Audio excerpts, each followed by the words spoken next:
ರಾಷ್ಟ್ರ ಸಂವಿಧಾನಕ್ಕೆ ನೀನೆ ಶಿಲ್ಪಿಯು ದಾರಿದೀಪವು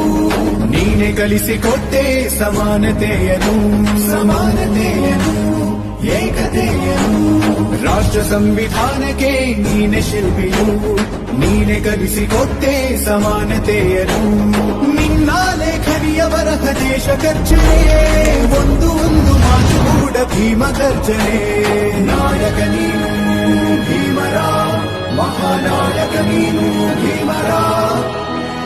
ನಾಯಕ ನೀನು